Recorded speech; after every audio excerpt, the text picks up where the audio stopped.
Hi guys, welcome to who in air. ഇന്ന് നമ്മുടെ കൂടെ ഉള്ളത് വേറെ ആരുമല്ല, യാസിറാണ്. പുള്ളിക്കാരൻ എൻ്റെ CEO കൂടിയാണ്. അതെ, ഇന്ന് സിഇഒയും അതെ, സിഇഒയുടെ കൂടെ ഉള്ള ആളും കൂടി പരസ്പരം ഒരു ചർച്ചയാണ്. ചർച്ചാവേളയിലാണ്. ഓക്കെ, സോ യാസിർ, ആക്ച്വലി ഈ യാസിർ പറഞ്ഞ ആൾ ആരാണ്? Who is Yasir? യാസിർ എന്ന ആള് നിലവിൽ മൾട്ടിപ്പിൾ ഓണർഷിപ്പോട് കൂടി നിൽക്കുന്ന ഒരാളാണ്.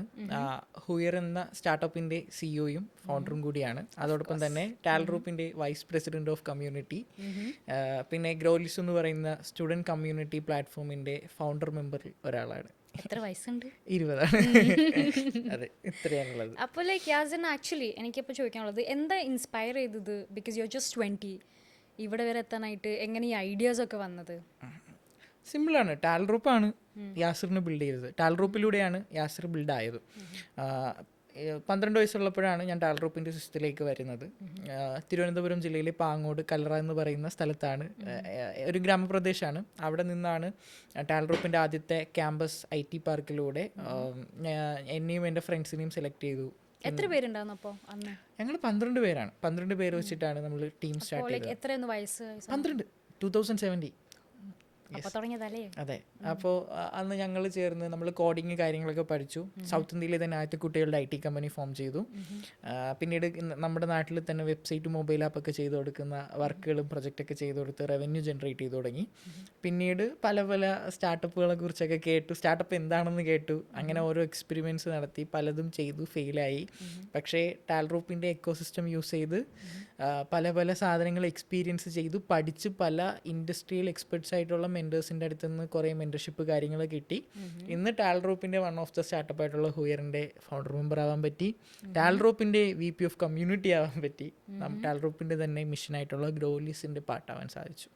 ഇത്രയും കാര്യങ്ങൾ അതെ, ഈ 20 വയസ്സിൽ. യെസ്. ഭയങ്കര പ്രഷർ ഉണ്ടോ ആക്ച്വലി? ഓണസ്റ്റ്ലി നോ, ഇഷ്ടപ്പെട്ട കാര്യങ്ങൾ ചെയ്യുന്നതിൽ നമുക്ക് ഒരു പ്രശ്നമില്ല. അപ്പോൾ what is this Huyr actually? Huyr ക്രിയേറ്റേഴ്സിനും അല്ലെങ്കിൽ ബ്രാൻഡ്സിനൊക്കെ വേണ്ടിയിട്ടുള്ള ഒരു മാർക്കറ്റ് പ്ലേസ് ആണ്, ഏജൻസി അല്ല. Huyr is not a digital market agency or അങ്ങനത്തെ ഒരു സംഭവമല്ല. ഹുയർ എന്ന് പറയുന്നത് ഒരു ഡിജിറ്റൽ മാർക്കറ്റ് പ്ലേസ് ആണ് for creators, influencers, premium brands, അതുപോലെ ക്രിയേറ്റർ അക്കാഡമി ഉണ്ട് നമുക്ക് തന്നെ, പിന്നെ ഡിജിറ്റൽ മാർക്കറ്റിംഗ് ഏജൻസീസ് ഉണ്ട്. അപ്പോൾ ഇതൊക്കെ അടങ്ങുന്ന ഒരു മാർക്കറ്റ് പ്ലേസ് ആണ് ഹുയർ എന്ന് പറയുന്നത്. അപ്പോൾ നമ്മൾ ആൾക്കാർക്കൊക്കെ ഇതെങ്ങനെയായിരിക്കും യൂസ്ഫുൾ ആവണത്? ലൈക്ക് അവരെങ്ങനെ വരണം ഇതിലോട്ട്? എങ്ങനെ നിങ്ങളെ കോൺടാക്ട് ചെയ്യണം? ഹുയറിൻ്റെ വെബ്സൈറ്റ് അവൈലബിൾ ആണ്. www.huyer.com പോയി കഴിഞ്ഞാൽ നമ്മുടെ സിസ്റ്റത്തിലേക്ക് ഓൺബോർഡ് ആവാൻ വേണ്ടി പറ്റും. ക്രിയേറ്റേഴ്സ് ആയിട്ടുള്ളവർക്ക് ജോയിൻ ചെയ്യാം, ഇൻഫ്ലുവൻസർ ആയിട്ടുള്ളവർക്ക് ജോയിൻ ചെയ്യാം. കറൻ്റ്ലി നടന്നുകൊണ്ടിരിക്കുന്ന ബ്രാൻഡ്സ്, ഇനി ഇതൊക്കെ ആവാൻ ആഗ്രഹിക്കുന്നവർക്കും ഹുയറിലേക്ക് ഓൺബോർഡ് ആവാം. ഓക്കെ, അപ്പോൾ ഇതിൻ്റെ ലൈക്ക് യൂസ് എന്തായിരിക്കും? ആൾക്കാർക്ക് എന്തൊക്കെ സ്പെസിഫിക്കലി അവർക്ക് നമ്മൾ എന്തിലൊക്കെ സ്പെസിഫിക് ട്രെയിനിങ് കൊടുക്കണത്? ഇപ്പോൾ അമൃത ഒരു ക്രിയേറ്റർ ആണ് വിചാരിക്കുക. ആണ്. അതെ, ആണ്. അമൃത ഒരു ക്രിയേറ്റർ ആണ്. അപ്പോൾ അമൃത നമ്മുടെ സിസ്റ്റത്തിലേക്ക് ഓൺബോർഡ് ചെയ്ത് കഴിഞ്ഞാൽ, ഹുയറിലേക്ക് വന്നു കഴിഞ്ഞാൽ, അമൃതയ്ക്ക് ഡെയിലി അനലിറ്റിക്സ് എന്ന് പറയുന്നത് ഒരു ഫീച്ചറാണ്. ഇതിനെ കൃത്യമായി മനസ്സിലാക്കി തരാം. എവിടേക്ക് എന്തൊക്കെ കോണ്ടന്റ്സ് പുഷ് ചെയ്യണം, ഡെയിലി ട്രെൻഡ്സ്, അൽഗോറിതംസ്, കാര്യങ്ങളെല്ലാം അമൃതയെ കൃത്യമായിട്ട് മനസ്സിലാക്കി തരണം. അത് ഹുയറിന് സാധിക്കും. അതുപോലെ തന്നെ എന്താണ്, അമൃതയുടെ തന്നെ ഓൺ ഡൊമൈനിൽ നെയിമിൽ തന്നെ ഒരു പോർട്ട്ഫോളിയോ വെബ്സൈറ്റ് നമ്മൾ പ്രൊവൈഡ് ചെയ്യുന്നുണ്ട്. പിന്നെ പ്രൊഫൈൽ മാനേജ്മെൻറ്റ് തൊട്ടുള്ള കാര്യങ്ങൾ അതിൻ്റെ അകത്തുണ്ട്. ഇതൊക്കെ ഒരു ഏജൻസി ചെയ്യുന്ന കാര്യങ്ങളായിരിക്കും, പക്ഷേ ഒരു ലിമിറ്റേഷൻസ് ഉണ്ട്. പ്ലസ് നമ്മൾ ഡയറക്റ്റായിട്ട് തന്നെ പ്രീമിയം ബ്രാൻഡുകളെ അവർക്ക് എടുക്കാനും അല്ലെങ്കിൽ ഇൻ്റർനാഷണൽ ഇവൻ്റ് ആക്സസ് തൊട്ടുള്ള ഒരുപാട് ഫീച്ചേഴ്സ് നമ്മൾ ഇതിൻ്റെ അകത്ത് പ്രൊവൈഡ് ചെയ്യുന്നുണ്ട്. അവർക്ക് ഡയറക്റ്റ് ബ്രാൻഡുകൾ അപ്രോച്ച് ചെയ്യാം, ബ്രാൻഡുകളുമായിട്ട് കൊളാബറേറ്റ് ചെയ്യാം. അതുപോലെ ക്രിയേറ്റേഴ്സ് സസ്റ്റെയിൻ ചെയ്യാനും ഗ്രോ ചെയ്യാനും ഹുയറിലൂടെ ഹെൽപ്പാവും. അതാണ് നമ്മൾ ചെയ്യുക. ഇനി ബ്രാൻഡുകൾക്കും ക്രിയേറ്റേഴ്സിന് ഡയറക്റ്റായിട്ട് അപ്രോച്ച് ചെയ്യാൻ വേണ്ടിയിട്ട് പറ്റും നമ്മുടെ സിസ്റ്റം ത്രൂ. Okay okay. അപ്പോൾ ഈ കണ്ടന്റ് നമ്മൾ എങ്ങനെയാണ്, എല്ലാ ദിവസവും ഇടാൻ പറയുമോ, അതോ ലൈക്ക് പ്ലാൻ പാറ്റേൺ അങ്ങനെയൊക്കെ ഉണ്ടോ? ഇപ്പം അമൃത എന്ന ക്രിയേറ്റർ ജോയിൻ ചെയ്യുമ്പോൾ തന്നെ നമ്മൾ അക്കൗണ്ടിനെ കുറിച്ച് പഠിക്കും. കാരണം നമ്മളെല്ലാ പ്ലാറ്റ്ഫോംസിൻ്റെ APIs കാര്യങ്ങൾ വെച്ചിട്ട് അമൃതയുടെ ഗ്രോ ഹുയറിലൂടെ ആയിരിക്കും പിന്നെ നടക്കുക. അപ്പോൾ നമ്മൾ റെക്കമെൻഡ് ചെയ്യും, നമ്മുടെ എക്സ്പേർട്സ് തന്നെ അമൃതയ്ക്ക് സെഷൻസ് എടുക്കും. അമൃതയുടെ കോണ്ടന്റ് കലണ്ടർ ഉണ്ടാവും. അപ്പോൾ ഇന്ന് ഇത്ര കോണ്ടന്റ് എടുക്കണം, ഇന്ന സമയത്ത് പോസ്റ്റ് ചെയ്യണം, എല്ലാം ഒരു സിസ്റ്റമാറ്റിക്കലി. അതെ, ഇപ്പോൾ ഇതൊരു പ്രൊഫഷനായിട്ട് ചെയ്യുന്ന ആൾക്കാണെന്നുണ്ടെങ്കിൽ അടിപൊളിയായിരിക്കും. ഇനിയിപ്പോൾ സൈഡായിട്ട് ചോദിക്കാൻ വരുമായിരുന്നു, ഇങ്ങനെ ചെയ്യുന്ന ആൾക്കാർക്ക് ബുദ്ധിമുട്ടാവില്ലേ അത്? ഒരിക്കലുമില്ല. കാരണം യാസിർ എന്ന ആൾ കോണ്ടന്റ് ക്രിയേറ്റർ ആവാൻ ആഗ്രഹിക്കുന്ന ആളായിരിക്കും. എങ്ങനെ ആവണമെന്നറിയില്ല. അയാൾ ഹുയറിലേക്ക് വന്നു കഴിഞ്ഞാൽ അക്കാഡമിയിലൂടെ ഒരു നീഷ് ഐഡൻറ്റിഫൈ ചെയ്ത് ഒരു ട്രാക്ഷൻ നാനോയിൽ നിന്നോ അല്ലെങ്കിൽ നാനോ എത്തുന്നത് വരെ അല്ലെങ്കിൽ നാനോയിൽ നിന്ന് മൈക്രോയിലേക്ക് എത്തുന്നത് ഒരു ജേണി ഉണ്ട്. ആ ജേണി കൃത്യമായിട്ട് ഹുയറിലൂടെ പഠിക്കാൻ പറ്റും. ഇനി അടുത്തത് എന്താ, നമ്മൾ contents at the end of the day content ക്രിയേറ്റേഴ്സിന് കോണ്ടന്റ് മാത്രം ഇട്ടാൽ പോരാ, റവന്യൂ കൂടി വേണം. അത് വളരെ വലിയൊരു ഇമ്പോർട്ടൻ്റ് ആയിട്ടുള്ളൊരു സംഭവമാണ്. അപ്പോൾ ഇത് രണ്ടും ഒരുമിച്ച് കിട്ടണം. പുതിയ പുതിയ ഇന്നോവേഷൻസ് നടക്കുക, അത് കൃത്യമായിട്ട് ചെയ്യുക, ട്രെൻഡ്സ് എല്ലാം മനസ്സിലാക്കുക, നമ്മളുടെ കോണ്ടന്റ് അടുത്ത ലെവലിലേക്ക് കയറ്റി കൊണ്ടുപോവുക. അതോടൊപ്പം തന്നെ അവർക്ക് അതിൽ നിന്നും ഒരു വരുമാനം കൂടെ കിട്ടിയാൽ മാത്രമേ സസ്റ്റെയിൻ ചെയ്യാൻ പറ്റുള്ളൂ. അപ്പോൾ അത് ഹുയറിലൂടെ പറ്റും. ഇതൊക്കെ ചെയ്യാൻ എങ്ങനെ എന്താ ഇൻസ്പയർ ചെയ്തത്? ബിക്കോസ് ഇത്രയും യങ് ഏജിൽ ഇതൊക്കെ ചെയ്യാൻ എനിക്ക് പറ്റില്ല. ഐ ഡോണ്ട് തിങ്ക് എനിക്കത്ര ബുദ്ധിയുണ്ടെന്ന്. So how did you come up? എന്ത് ഇൻസ്പയർ ചെയ്തത്? ഞാൻ 2022 എൻ്റെ ഇൻസ്റ്റാഗ്രാം അക്കൗണ്ട് എടുക്കുന്നത്. അത് ഫ്രണ്ട്സൊക്കെ എടുക്കുന്നത് കണ്ട് ഇൻസ്റ്റാഗ്രാം എടുത്ത ആളാണ്. ഇൻസ്റ്റാഗ്രാം എടുത്ത് കുറേ കാലമൊക്കെ മുമ്പോട്ട് പോയപ്പോൾ എനിക്ക് എൻ്റെ ഏറ്റവും വലിയ സ്കില്ല് സംസാരിക്കുക എന്നുള്ളതാണ്. എനിക്ക് സംസാരിക്കാൻ അറിയാം. അതുകൊണ്ട് തന്നെ സോഷ്യൽ മീഡിയയിലൊക്കെ ഇങ്ങനെ കമൻ്റ് ഇടുന്നതും അല്ലെങ്കിൽ കുറച്ച് ആക്റ്റീവായിരുന്നു. എനിക്ക് ഏറ്റവും വലിയ ആഗ്രഹം ഇൻസ്റ്റാഗ്രാമിൽ കുറേ ഫോളോവേഴ്സിനെ ഉണ്ടാക്കുക, എല്ലാവരും അറിയുക, ഫെയിം ക്രിയേറ്റ് ചെയ്യുക, ഒരു സാധാരണ ആൾക്ക് ഉണ്ടാകുന്ന ആഗ്രഹങ്ങളൊക്കെ ഉള്ളൂ. അപ്പോൾ ഞാൻ ആദ്യമായിട്ടൊരു കോണ്ടന്റ്, എൻ്റെ മെൻറ്റർ പറഞ്ഞു, നീ കോണ്ടന്റ്സ് ഇട്, ഇങ്ങനെ കുറേ കാര്യങ്ങളെക്കുറിച്ച്, നീ വന്ന ജേണിയെക്കുറിച്ച് തന്നെ സംസാരിക്കാൻ പറഞ്ഞു. ഞാൻ വന്ന ജേണിയെക്കുറിച്ച് സംസാരിച്ചിട്ടു. വളരെ നല്ല രീതിയിൽ തന്നെ എനിക്ക്, കാരണം ഏജിൻ്റെ ഇതും കൂടെ വെച്ചിട്ട് പറയുന്ന കാര്യങ്ങൾ വലുതായത് കൊണ്ടാവാം നല്ല രീതിയിൽ അത് സ്കെയിലായിപ്പോയി. അപ്പോൾ കുറേ ആൾക്കാർ എന്നെ അറിഞ്ഞു തുടങ്ങി. എനിക്ക് നല്ല രീതിയിൽ ഫോളോവേഴ്സും അല്ലെങ്കിൽ ലൈക്സും ഞാൻ ഉദ്ദേശിച്ച സാധനങ്ങളെല്ലാം എനിക്ക് കിട്ടിത്തുടങ്ങി. അപ്പോൾ മനസ്സിലായി എന്തോ ഇതിലെനിക്കൊരു പ്രത്യേക കഴിവുണ്ടെന്നുള്ളത്. അങ്ങനെയാണ് ഞാൻ ഇതിൻ്റെ പുറകെ ഇങ്ങനെ സ്റ്റെപ്പ് ബൈ സ്റ്റെപ്പായിട്ട് പോയത്. അപ്പോൾ നമ്മളൊരു സാധനത്തിൽ എഫേർട്ട് ഇട്ട് മുമ്പോട്ടേക്ക് പോയാൽ നമുക്ക് അതിൽ നിന്ന് റിസൾട്ട് ഉണ്ടാവും.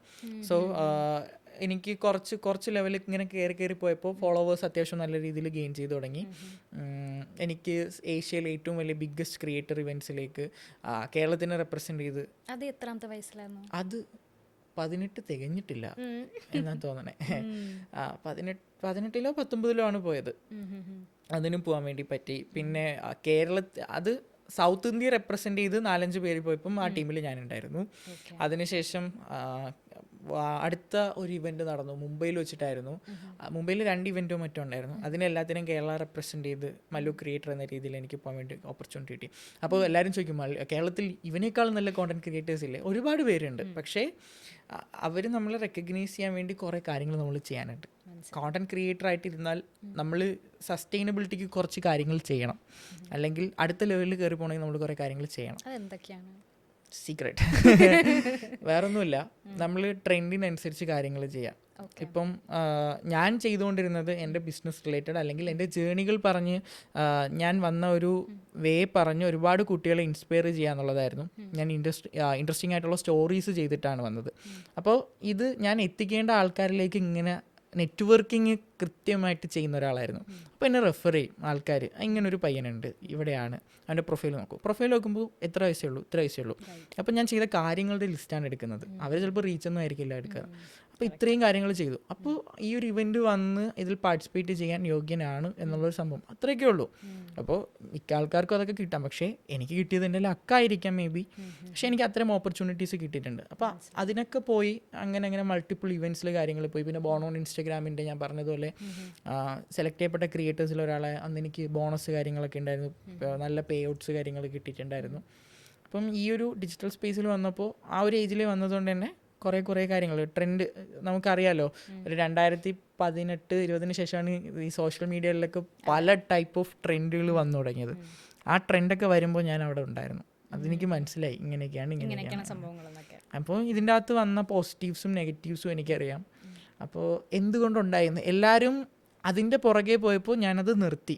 സോഷ്യൽ മീഡിയ ട്രെൻഡ്സിൻ്റെ പുറകെയും അല്ലെങ്കിൽ കോണ്ടന്റ് ഇതിൻ്റെ പുറകെ പോയപ്പോൾ ഞാനത് നിർത്തിയിട്ട് ഇവർ ഫേസ് ചെയ്യുന്ന പ്രോബ്ലങ്ങളെ കുറിച്ച് മാത്രം ഞാൻ ആലോചിച്ചിരുന്നു.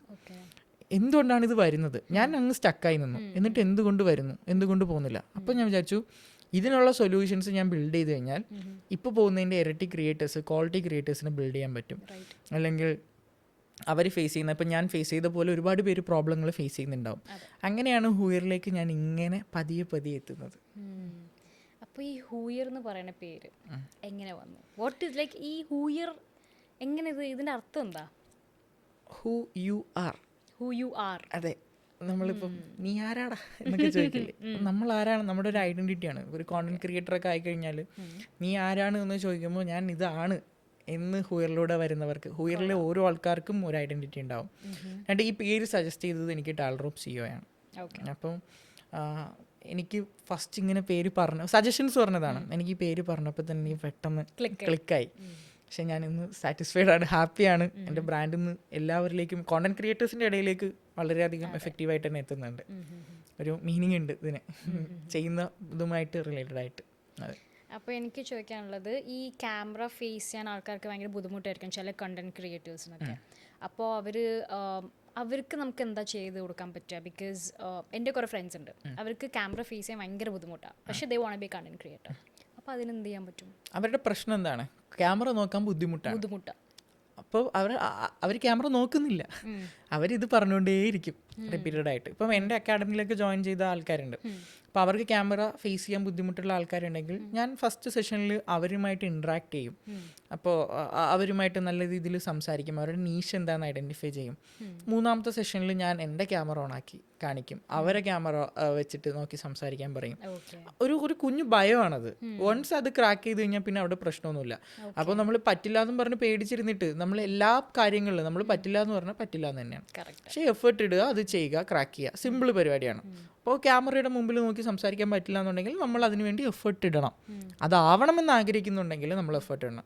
എൻ്റെ മുമ്പ് പോയി ഇന്ന് ഒരു 5 മിനിറ്റ് സംസാരിക്കുക. ചിലപ്പോൾ ആൾക്കാർ അവിടെ ഉണ്ടെങ്കിൽ നമുക്ക് സംസാരിക്കാൻ ബുദ്ധിമുട്ടുണ്ടായിരിക്കും, അത് മാറ്റുക. ആൾക്കാരില്ലാതെ തന്നെ ട്രൈ ചെയ്യുക. പതിയെ ഗ്രാജുവലി നിന്നാൽ പിന്നെ എത്ര ആൾക്കാരുണ്ടെന്നുണ്ടെങ്കിലും, ഒരു ഓഡിറ്റോറിയം ഫുൾ ആളാണ് എന്നാലും ക്യാമറയുടെ മുമ്പിൽ നോക്കി സംസാരിക്കാൻ ഒരു ബുദ്ധിമുട്ടുണ്ടാവില്ല.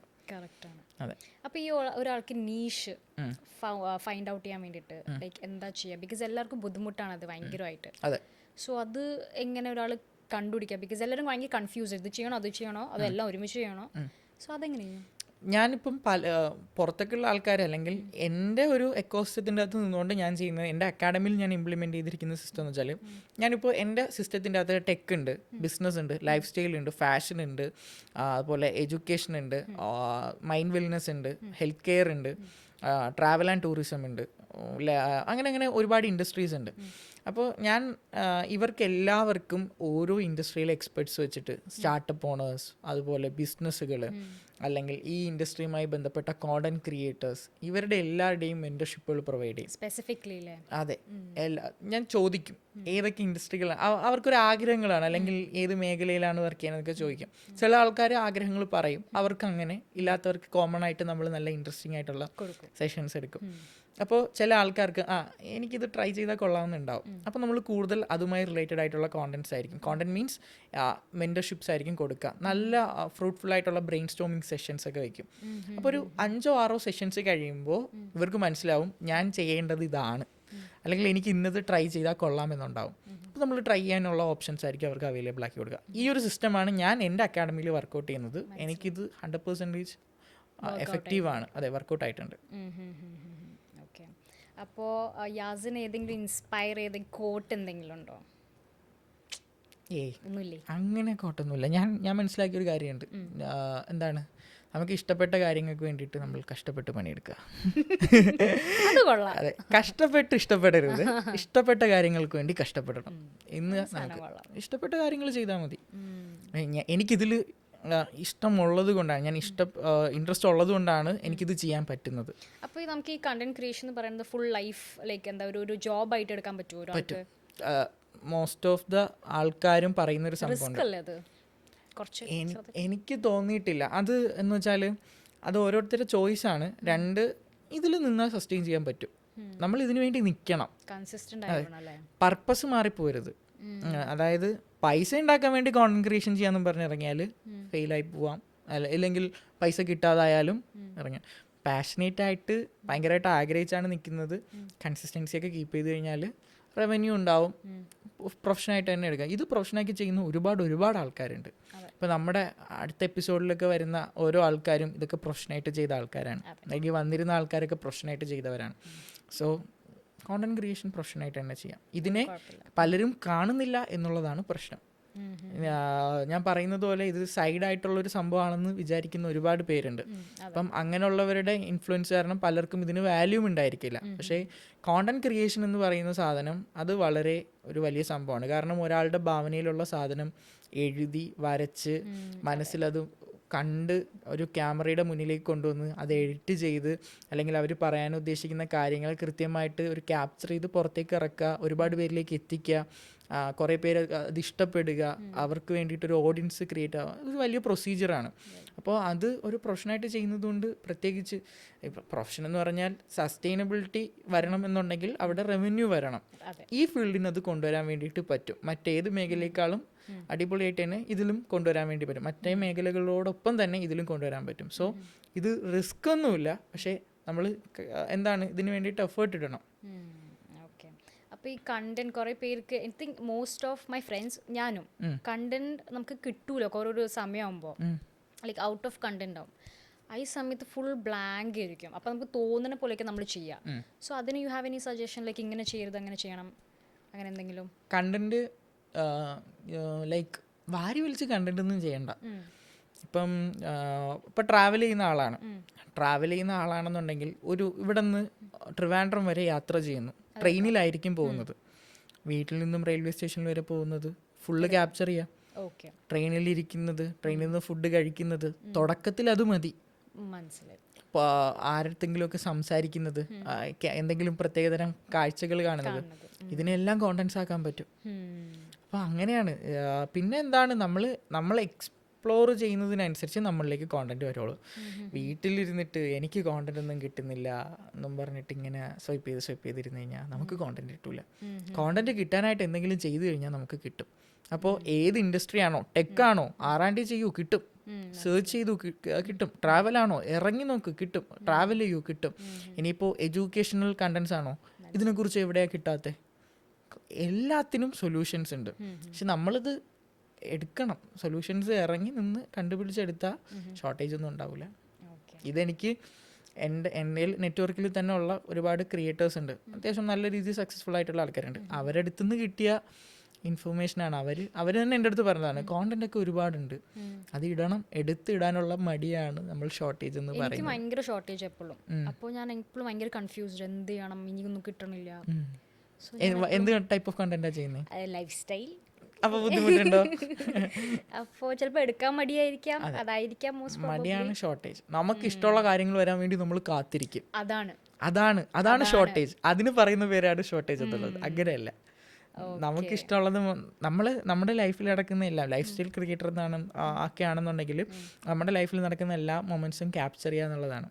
എന്നിട്ട് അതിൽ ഏറ്റവും നല്ല ക്യാപ്ചർ ചെയ്ത ബെസ്റ്റ് ആയിട്ടുള്ള സാധനങ്ങൾ കണ്ടന്റ് ആക്കി പുറത്തേക്ക് ഇറക്കുക. അപ്പോൾ ഈ കൺസിസ്റ്റൻസി നമ്മൾ എല്ലാ ദിവസവും ഇടണോ അതോ ഓൾട്ടർനേറ്റ് ഡേയ്സ് ഇടണോ? ഞാൻ റെക്കമെൻഡ് ചെയ്യുന്നത് എല്ലാ ദിവസവും പോസ്റ്റ് ചെയ്യാന്നുള്ളത്. എല്ലാ ദിവസവും റീൽ ഇടണം എന്നാണോ? സോഷ്യൽ ഏതാണോ പ്ലാറ്റ്ഫോം, കൺസിസ്റ്റൻസ് ആയിട്ട് എന്ത് ചെയ്യണം, പോസ്റ്റുകൾ പോകണം. എല്ലാ ദിവസവും പറ്റുന്നുണ്ടെങ്കിൽ എല്ലാ ദിവസവും ഇടാം, പ്രശ്നമില്ല, നല്ലതാണ് ഡെയിലി കോണ്ടന്റ്സ് പോകുന്നത്. പിന്നെ ചില ആൾക്കാർ നല്ല വ്യൂസ് കിട്ടിയ സാധനങ്ങളൊന്നും പിന്നെ അവരൊന്നും ചെയ്യില്ല കുറേ നാൾ. പക്ഷെ അങ്ങനെയല്ല, നല്ല വ്യൂസ് കിട്ടിക്കഴിഞ്ഞാൽ വീണ്ടും കോണ്ടന്റ്സ് ഇട്ടുകൊണ്ട് തന്നെ ഇരിക്കണം.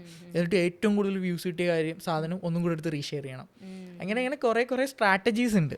അപ്പം ഇതിനെക്കുറിച്ചൊന്നും ഒരു നോളജ് ഇല്ല. കറക്റ്റാ. ഈ നോളജാണ് അവർക്ക് കൃത്യമായിട്ട് നമ്മൾ എത്തിച്ചു കൊടുക്കുന്നത്. അതെ, ഡെഫിനറ്റ്ലി സോഷ്യൽ മീഡിയ ക്രാക്ക് ചെയ്യാൻ കുറച്ച് സ്ട്രാറ്റജീസ് മതി.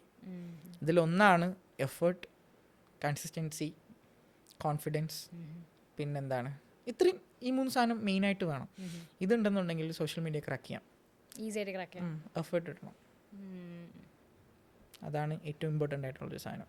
അപ്പോൾ ഹൂയർ നമുക്ക് എങ്ങനെ ഹെൽപ്പ് ചെയ്യാൻ പറ്റും? ഇപ്പോൾ എനിക്കെങ്ങനെ ഹെൽപ്പ് ചെയ്യാം, എനിക്കെങ്ങനെ ചെയ്തുതരാം? അമൃത ഇപ്പോൾ കോണ്ടന്റ് ക്രിയേറ്റർ ആവാൻ ആഗ്രഹിക്കുന്ന ആളാണോ, ആയ ആളാണോ അവൻ ആഗ്രഹിക്കുന്ന ആളാണോ? ഞാനിപ്പോൾ ഇങ്ങനെ പോയിക്കൊണ്ടിരിക്കുക, ജേർണിയിലാണ്. സോ കുറേ കാര്യങ്ങൾ പഠിക്കണമെന്നാണോ? പഠിക്കണമെന്നുണ്ട്, ഡെഫിനറ്റ്ലി. അമൃതയ്ക്ക് ഹൂയറിന്റെ അക്കാഡമിയിലേക്ക് ജോയിൻ ചെയ്യാം. ജോയിൻ ചെയ്താൽ നീഷ് എന്താണെന്ന് മനസ്സിലായിട്ടുണ്ടോ? സത്യം പറയണം. എനിക്കോ? ഇല്ല. അപ്പം നമുക്ക് ആദ്യം ഏത് നീഷാണെന്ന് മനസ്സിലാക്കാം. കൺഫ്യൂസ്ഡ് ആണ്. അതെ. രണ്ടാമത് എങ്ങനെയാണ് അക്കൗണ്ടിൻ്റെ ഗ്രോത്ത് കാര്യങ്ങളൊക്കെ നോക്കണം. ഓക്കെ. മൂന്നാമത് നമുക്ക് കുറേ കോണ്ടൻസ് ഡിസൈൻ ചെയ്യണം. കോണ്ടൻസ് അടിപൊളിയായിട്ട് നമ്മൾ ഡിസൈൻ ചെയ്യണം, നല്ല ഹുക്സ് ഒക്കെ വെച്ചിട്ട് ഡിസൈൻ ചെയ്യണം. എന്നിട്ട് അത് നമ്മൾ ഒരു കലണ്ടറൊക്കെ ഉണ്ടാക്കിയിട്ട് പോസ്റ്റ് ചെയ്ത് സ്റ്റാർട്ട് ചെയ്യണം. ട്രെൻഡും കാര്യങ്ങളൊക്കെ മനസ്സിലാക്കിയിട്ട് പോസ്റ്റ് ചെയ്യണം. അങ്ങനെയാണ് ഇതിൻ്റെ ഒരു സംഭവം. അപ്പം ഇതിനുള്ള മെൻറ്റർഷിപ്പ് അല്ലെങ്കിൽ ഇതിനുള്ള മെറ്റീരിയൽസ് കാര്യങ്ങളെല്ലാം നിങ്ങൾക്ക് ഹൂയറിൻ്റെ അക്കാഡമി പ്രൊവൈഡ് ചെയ്യും. ഇനി അക്കാഡമിയിൽ നിന്നും നിങ്ങൾ പഠിച്ചു കഴിഞ്ഞാൽ ഇനി എന്തെന്നുള്ളതുണ്ട്. ഇറങ്ങിക്കഴിയുമ്പോൾ, ക്രിയേറ്ററായിട്ട് ഇറങ്ങിക്കഴിയുമ്പോൾ ഇനി നിങ്ങൾ സസ്റ്റെയിൻ ചെയ്യണം, ഇനി നിങ്ങൾ ഗ്രോ ചെയ്യണം. അവിടെ നിങ്ങൾക്ക് ഹൂയറിൻ്റെ പ്ലാറ്റ്ഫോമിലേക്ക് ജോയിൻ ചെയ്യാം, അക്കാഡമിയിൽ നിന്ന് ഇറങ്ങുന്ന ആൾക്ക്. അതെ, കൊള്ളാം. എൻ്റെ അടുത്ത് എന്തെങ്കിലും ചോദിക്കാനുണ്ടോ? ചോദിക്കാൻ ഉണ്ട്. എത്ര നാളായി കോണ്ടന്റ് ക്രിയേഷൻ സ്റ്റാർട്ട് ചെയ്തിട്ട്? ഞാൻ ചെറുതായിട്ട് കുറച്ച് മാസങ്ങൾ, ഞാൻ ആക്ച്വലി കുറേ നാളായിട്ട് ആലോചിക്കണതാണ് ചെയ്യണം എന്ന്. അപ്പോൾ ഞാനിങ്ങനെ ഇടയ്ക്ക് ചെയ്യാറുണ്ട്, പക്ഷെ ഇപ്പം ഒന്ന് കൺസിസ്റ്റൻ്റ് ആയി ചെയ്യണത് ഒരു കുറച്ച് മാസങ്ങളായിട്ടാണ് ഓണസ്റ്റ്ലി. എത്ര കൊളാബ്സ് ചെയ്തിട്ടുണ്ട്? ബ്രാൻഡ് ഡീൽസ് എത്ര എണ്ണം ചെയ്തിട്ടുണ്ട്? ഒരു മൂന്നാലില്ല അതിനേക്കാളും ഉണ്ട്. എത്ര റീൽസ് പോസ്റ്റ് ചെയ്തിട്ടുണ്ട്? അമൃത എത്ര റീൽസ് പോസ്റ്റ് ചെയ്തിട്ടുണ്ട്? ഞാൻ ഒരെണ്ണം, ബാക്കി full collab means branded. Brand ഇല്ലെങ്കിൽ ഒരു ആൾക്കാർ കൂടെ. എത്ര ഫോളോവേഴ്സ് ഉണ്ട്? 3K something. 3K ഫോളോവേഴ്സ് ഉണ്ട്. അമൃത പോസ്റ്റ് ചെയ്ത കോണ്ടന്റ് 1, ബാക്കിയെല്ലാം ബ്രാൻഡ് പ്രൊമോഷൻ കാര്യങ്ങൾ. ഞാൻ പറയാണ്ട് തന്നെ ഉത്തരം കിട്ടിയല്ലോ. അമൃത എഫേർട്ട് ഇട്ടിട്ടില്ല, അതുകൊണ്ടാണ് ഇങ്ങനെ ഒരു. പക്ഷേ എഫേർട്ട് ഇട്ട് നോക്ക്, ബൂമാണ്. പൊട്ടൻഷ്യൽ ഇല്ലാത്തതുകൊണ്ടല്ല, നമ്മൾ അതിന് വേണ്ടിയിട്ട് സ്പെൻഡ് ചെയ്യാത്തത് കൊണ്ടാണ് ടൈം. മടി, ബേസിക്കലി മടി എന്ന് പറയാം. എനിക്കുണ്ട്. ഞാൻ ഇപ്പോൾ എൻ്റെ പ്രൊഫൈൽ എടുത്ത് നോക്കിക്കഴിഞ്ഞാൽ എത്ര കോണ്ടൻസ് ഉണ്ടെന്ന് നോക്കിയാൽ കോമഡിയാണ്. ഞാനിപ്പോൾ ഈ ഒരു സിസ്റ്റം ഉണ്ടാക്കുന്നതിൻ്റെ പുറകെ ആയതുകൊണ്ടാവാം മേ ബി എൻ്റെ പേജിൽ കോണ്ടൻസ് കുറവ്. പക്ഷേ കൺസിസ്റ്റൻസി കീപ്പ് ചെയ്ത് എനിക്ക് അടുത്ത ഓഡിയൻസിലേക്ക് ഇനിയും സ്പീൻ എത്താം. മടിയാണ് മെയിൻ സംഭവം. മടി മാറ്റണം, എന്നാലേ ഞാൻ നേരത്തെ പറഞ്ഞതുപോലെ ഇതിനെ ഒരു ജോബായിട്ട് എടുക്കാൻ പറ്റൂ. കാരണം ഇത് വീഡിയോ എടുക്കണം, എഡിറ്റ് ചെയ്യണം. ഈ എഡിറ്റിംഗ് എന്നൊക്കെ പറയുന്നത് മാരകപ്പണിയല്ല. നമ്മൾ എടുക്കുന്ന സാധനം ഒന്ന് കട്ട് ചെയ്ത് യോജിപ്പിച്ചൊരു മ്യൂസിക് ആഡ് ചെയ്യാൻ വലിയ സംഭവമില്ല. ഇപ്പം ഇൻസ്റ്റാഗ്രാമിൻ്റെ എഡിറ്റ്സ് ഒക്കെ ഉണ്ട്, അത് തന്നെ എല്ലാം അടിപൊളിയായിട്ട് ചെയ്യാം. ആപ്പ് സജസ്റ്റ് ചെയ്യും. ബിക്കോസ് ഞാൻ ഒരു ചെയ്തപ്പോൾ നല്ല കുളമായി എൻ്റെ വീഡിയോ. ഞാൻ വീട്ടിൽ കുക്ക് ചെയ്യായിരുന്നു, അത് ഞാൻ വീഡിയോ എടുത്തു, നല്ല കുളമായി. ലൈക്ക് കാണാൻ നല്ല ഭംഗിയുണ്ട്, പക്ഷെ എഡിറ്റ് ചെയ്ത് വന്നപ്പോൾ ശോകം. എഡിറ്റ് ചെയ്യാനായിട്ട് ഇപ്പം അങ്ങനെയല്ല, സിറ്റുവേഷൻ ബേസ് ചെയ്തിട്ടാണ് പല പല പ്ലാറ്റ്ഫോംസ് യൂസ് ചെയ്യുന്നത്. ഇപ്പോൾ ഇൻസ്റ്റാഗ്രാമിൻ്റെ എഡിറ്റ്സ് വന്നിട്ടുണ്ട്, അതിൻ്റെ അത് നമുക്ക് എഡിറ്റ് ചെയ്യാം. ഇല്ലെങ്കിൽ നമുക്ക് എൻ്റെയൊക്കെ എൻ്റെ റീൽസൊക്കെ കൂടുതലും എഡിറ്റ് ചെയ്യുന്നത് ഞാനാണ്. എല്ലാം എഡിറ്റ് ചെയ്യുന്നത് ഞാനാണ്, ഹൂയറിൻ്റെയും. അപ്പോൾ അതിൻ്റെ അകത്ത് ഒന്നെന്ന് വെച്ചാൽ, ഞാൻ ഇത്രയും നാൾ ഇതിൻ്റെ അകത്ത് നിൽക്കുന്നത് കൊണ്ട് തന്നെ എനിക്കൊരു വീഡിയോ എഡിറ്റ് ചെയ്യാൻ അധിക സമയമൊന്നും വേണ്ട. ഞാൻ വലിയ അനിമേഷൻസോ കാര്യങ്ങളോ എനിക്ക് ചെയ്യാൻ അറിയില്ല. ഞാൻ ഉദ്ദേശിക്കുന്ന സാധനം പുറത്തേക്ക് വിട്ടാൽ മതി. പക്ഷേ അങ്ങനത്തെ കോണ്ടൻറ്റ്സ് ചെയ്യുന്നവർക്ക് അത്രയും സ്കിൽ ഓറിയൻറ്റഡ് ആയിട്ടുള്ള സംഭവങ്ങൾ ചെയ്താൽ മാത്രമേ അവർക്ക് അതിനുള്ള റീച്ച് ഉണ്ടാവൂ. പക്ഷേ എന്നെ സംബന്ധിച്ചിടത്തോളം എനിക്ക് വേണ്ട എഡിറ്റ് ബേസിക് ആയിട്ടുള്ള എഡിറ്റ്സ് ആണ്. അപ്പോൾ അത് ഞാൻ തന്നെ ഏതെങ്കിലുമൊക്കെ മൊബൈൽ ആപ്പ് വെച്ചിട്ട്, നോർമൽ ആപ്പുകൾ വെച്ചിട്ട് തന്നെ ചെയ്യും. അപ്പോൾ ഈ ലേറ്റസ്റ്റ് ആയിട്ടുള്ള അച്ചീവ്മെൻറ്റ്സ് എന്തൊക്കെയാണ് ഇപ്പോൾ കോണ്ടന്റ് ക്രിയേഷനിലേക്ക് വന്നതിന് ശേഷം? കോണ്ടന്റ് ക്രിയേഷനിലേക്ക് എനിക്ക് വന്നതിന് ശേഷം കിട്ടിയ ഒരുപാട് അച്ചീവ്മെൻറ്റ്സ് ഉണ്ട്. അതിൽ ഫസ്റ്റ് അച്ചീവ്മെൻറ്റ് എനിക്ക് 2 ഇന്ത്യൻ ബുക്ക് ഓഫ് റെക്കോർഡ്സ് കിട്ടി എന്നുള്ളതാണ്. അത് ഞാൻ ബുക്കുകൾ എഴുതിയിട്ടുണ്ട്, 3 ബുക്കാണ് എഴുതിയിട്ടുള്ളത്. ഒരു മലയാളം ബുക്ക് എഴുതിയിട്ടുണ്ട്, 2 ഇംഗ്ലീഷ് ബുക്ക്. അപ്പോൾ ഒന്ന് സൈക്കോളജി റിലേറ്റഡ്, 2 ഫിക്ഷണൽ സ്റ്റോറീസാണ്. എൻ്റെ അടുത്ത ബുക്കിൻ്റെ പണികൾ ഒരു 1 year ആയിട്ട് നടന്നുകൊണ്ടിരിക്കുകയാണ്. അപ്പോൾ ഈ വർഷം എൻ്റെയോടുകൂടി ആ ബുക്ക് റിലീസാവും. അപ്പോൾ ഇങ്ങനത്തെ സാധനങ്ങളൊക്കെ എനിക്ക് എഴുതി എൻ്റെ നെറ്റ്വർക്കിലേക്ക് കൊടുക്കാൻ എനിക്ക് കോണ്ടന്റ് ക്രിയേഷൻ കൊണ്ട് പറ്റിയിട്ടുണ്ട്. അപ്പോൾ അത് സെല് ചെയ്യാനായാലും കാര്യങ്ങൾക്കായാലും. പിന്നെ എൻ്റെ സ്റ്റാർട്ടപ്പ് ബിൽഡ് ചെയ്ത സമയത്തും എൻ്റെ ഓഡിയൻസിനെ ഫൈൻഡ് ചെയ്യാൻ എനിക്ക് ബുദ്ധിമുട്ടൊന്നും ഉണ്ടായിട്ടില്ല. ഈ കോണ്ടന്റ് ക്രിയേഷൻ എന്ന സാധനത്തിലേക്ക് ഇറങ്ങിയതുകൊണ്ടും സോഷ്യൽ മീഡിയ എനിക്ക് ഏറ്റവും ഇഷ്ടമുള്ളത് കൊണ്ടുമാണ് എനിക്ക് ഹൂയർ എന്ന ഒരു സംഭവം എനിക്ക് ബിൽഡ് ചെയ്യാൻ വേണ്ടി പറ്റിയത്. പിന്നെ റീസെൻ്റ്ലി എനിക്ക് കിട്ടിയ അച്ചീവ്മെൻ്റ് എന്ന് പറയുന്നത് ദുബായ് ഗവൺമെൻറ്റിൻ്റെ ക്രിയേറ്റർ HQ എന്ന് പറയുന്ന ഒരു ഇതുണ്ട്. അപ്പോൾ ആ ക്രിയേറ്റർ HQയിലേക്ക് ലൈഫ് ടൈം മെമ്പർഷിപ്പ് എനിക്കിപ്പോൾ കിട്ടി. അപ്പോൾ അതിൽ വേൾഡിലെ തന്നെ എക്സ്പേർട്സിൻ്റെ ക്ലാസ്സസും കാര്യങ്ങളും അക്കാഡമി ഒക്കെ ഉണ്ട്, അതിലേക്കൊക്കെ ഇതുണ്ട്. പിന്നെ അവരുടെ തന്നെ പ്രോപ്പർട്ടീസും കാര്യങ്ങളിലൊക്കെ എനിക്ക് ഫ്രീ ആയിട്ട് ആക്സസ് ഉണ്ട്. ഓഡിറ്റോറിയംസ് ആവട്ടെ, ഷൂട്ടിംഗ് ഫ്ലോർ ആവട്ടെ, പോഡ്കാസ്റ്റ് റൂംസ് ആവട്ടെ, അല്ലെങ്കിൽ വർക്കിംഗ് സ്പേസ് ആവട്ടെ, ഇതെല്ലാം എനിക്കിന്ന് അവിടെ ആക്സസ് ഉണ്ട്. ഇനിയിപ്പോൾ എനിക്ക് അവിടെ ഫേം കാര്യങ്ങളൊക്കെ സ്റ്റാർട്ട് ചെയ്യണമെങ്കിൽ ഗവൺമെൻറ് എന്നെ ഫെസിലിറ്റേറ്റ് ചെയ്ത് തരും. ഗോൾഡൻ വിസ ഉൾപ്പെടെ എല്ലാ കാര്യങ്ങളും അത് ലൈഫ് ടൈം മെമ്പർഷിപ്പായിട്ട് എനിക്ക് ക്രിയേറ്റർ HQ കിട്ടിയിട്ടുണ്ട്. അപ്പോൾ എൻ്റെ അക്കാഡമിയിലുള്ള സ്റ്റുഡൻസിനൊക്കെ ഞാനിപ്പോൾ കൊടുത്തുകൊണ്ടിരിക്കുകയാണ്. അപ്പോൾ അവർക്ക് ഇതുവരെ ആർക്കും കിട്ടിയിട്ടില്ല. നമ്മൾ പക്ഷേ അവർ പറയുന്ന കുറച്ച് ക്രൈറ്റീരിയാസ് ഉണ്ട്, അതൊക്കെ ക്രാക്ക് ചെയ്യാൻ വേണ്ടി നമ്മൾ ബിൽഡ് ചെയ്യണം. കാരണം നമ്മൾ ബാച്ച് തുടങ്ങിയിട്ട് ഇപ്പോൾ 1 to 2 months ആവുന്നതേ ഉള്ളൂ. അപ്പോൾ അവർ സ്ക്രാച്ചിൽ നിന്ന് ബിൽഡ് ചെയ്തുകൊണ്ടിരിക്കുകയാണ്. പക്ഷേ ഞാൻ ഇപ്പോൾ തന്നെ ഒന്ന് എൻ്റെ ഒരു ആത്മാർത്ഥത കൊണ്ട് ഞാൻ അപ്ലൈ ചെയ്ത് നോക്കി. പക്ഷേ കുറച്ചും കൂടെ കഴിഞ്ഞാൽ അവർക്ക് എല്ലാവർക്കും കിട്ടും. കാരണം എനിക്കിപ്പോൾ 30,000 അടുപ്പിച്ചൊക്കെ ഫോളോവേഴ്സ് ഉള്ളൂ. എനിക്ക് എൻ്റെ കോണ്ടൻസിനൊക്കെ ഒരു എന്തെങ്കിലും ഒരു കുഞ്ഞു കുഞ്ഞു ക്വാളിറ്റീസ് ഉണ്ടായത് കൊണ്ടാവും എനിക്ക് അവർ മെമ്പർഷിപ്പ് തന്നത്. അപ്പോൾ അത് എല്ലാവർക്കും ആ ഒരു ഓപ്പർച്യൂണിറ്റി എത്തണമല്ലോ. അപ്പോൾ ഇപ്പോൾ എൻ്റെ അക്കാഡമിയിൽ എല്ലാവർക്കും ഞാനത് പ്രൊവൈഡ് ചെയ്യുന്നുണ്ട്. 1 by 1 ആയിട്ട് ഇങ്ങനെ കൊടുത്തുകൊണ്ടിരിക്കുന്നുണ്ട്. 1-2 പേർക്ക് കിട്ടിയെന്ന് തോന്നുന്നു. ഓക്കെ, എനിക്ക് വേണ്ടി എന്തെങ്കിലും പറയാനുണ്ടോ? ലൈക്ക് ഐ ഷുഡ് ഡു ഇങ്ങനെ അങ്ങനെ എന്തെങ്കിലും? കോണ്ടൻസ് ഇടാം. അമൃതയ്ക്ക് കോണ്ടൻസ് ഇടാൻ ഹുയറിൽ ഒരുപാട് ഓപ്പർച്യൂണിറ്റീസ് ഉണ്ട്. ഡെഫിനറ്റ്ലി ഉണ്ട്. ഇപ്പം ഒരുപാട് ഓപ്പർച്യൂണിറ്റീസ് കിട്ടിയിട്ടുണ്ട്. അതെ, ക്യാപ്ചർ ചെയ്യുക, പോസ്റ്റ് ചെയ്യുക. എന്നിട്ട് പിന്നെ ഞാൻ അമൃതയുടെ പ്രൊഫൈൽ അനലൈസ് ചെയ്തപ്പോൾ കുറേ ബ്രാൻഡ് കൊളാബറേഷൻസ് ആണ്. ഒന്ന് സ്റ്റോപ്പ് ചെയ്യുക, ഓഡിയൻസിനെ ബിൽഡ് ചെയ്യുക, നമ്മൾ ട്രസ്റ്റ് ചെയ്യുന്ന ആൾക്കാരിലേക്ക് എത്തുക, ഒരു നെറ്റ്വർക്ക് ബിൽഡ് ചെയ്യുക. ശേഷം അവർക്ക് ആവശ്യമുള്ളതായിരിക്കണം നമ്മൾ അവർക്ക് പ്രൊവൈഡ് ചെയ്യേണ്ടത്. മനസ്സിലായി. സോ യാസിർ മുഹമ്മദ് എന്ന് പറയുന്ന ആൾ, where do you see yourself in 5 years? പ്രത്യേകിച്ച് ഞാൻ അങ്ങനെയൊന്നും കാണുന്നില്ല. കാരണം എന്ന് വെച്ചാൽ social related, digital space related contents ആണ് ചെയ്യുന്നത്. അല്ലെങ്കിൽ അതിലൊരു റെവല്യൂഷൻ ബിൽഡ് ചെയ്യാൻ വേണ്ടിയിട്ട് നിൽക്കുന്ന ആളാണ് ഞാൻ. ആഗ്രഹിക്കുന്നത് അടുത്ത 5 വർഷത്തിന് ശേഷം ഹുയറിലൂടെ നെക്സ്റ്റ് ജെൻ ക്രിയേറ്റേഴ്സ് ലോകത്തെങ്ങും ബിൽഡ് ചെയ്ത് വരിക എന്നുള്ളതാണ്. ഹുയറിൽ നിന്ന് 20ഓളം രാജ്യങ്ങളിൽ നിന്ന് ക്രിയേറ്റേഴ്സ് ഉണ്ട്. അപ്പോൾ 20 രാജ്യങ്ങളിൽ നിന്നും ബാക്കി എല്ലാ രാജ്യങ്ങളിലേക്കും നെക്സ്റ്റ് ജെൻ ക്രിയേറ്റേഴ്സ് ഹുയറിൽ നിന്നും വരിക. വേൾഡിൽ ഏത് ക്രിയേറ്റേഴ്സ് ബിൽഡായാലും അവർക്ക് ഗ്രോ ചെയ്യാനായിട്ട് ഹുയർ എന്ന സാധനമായിരിക്കും അവർ ചൂസ് ചെയ്യുക എന്നൊക്കെ ഉള്ള ആഗ്രഹങ്ങളുണ്ട്. അതിനുവേണ്ടി 5 വർഷം വർക്ക് ചെയ്യുക എന്നുള്ളതാണ്. 2030 ടാൽറോപ്പ് ആഗ്രഹിക്കുന്നത് കേരളത്തിന് ഒരു സിലിക്കൺ വാലി ആക്കി ലോകത്തെങ്ങും ഒരു സംഭവമാണ്. അപ്പോൾ അതിൽ ഹുയറിനും ഒരു വലിയ പാട്ട് കോൺട്രിബ്യൂട്ട് ചെയ്യാൻ വേണ്ടിയിട്ട് പറ്റും. 25 വയസ്സാവില്ലേ? അപ്പോൾ 25 വയസ്സ് അത്രേ ആവുള്ളൂ. എനിക്കൊക്കെ 30 ആവും.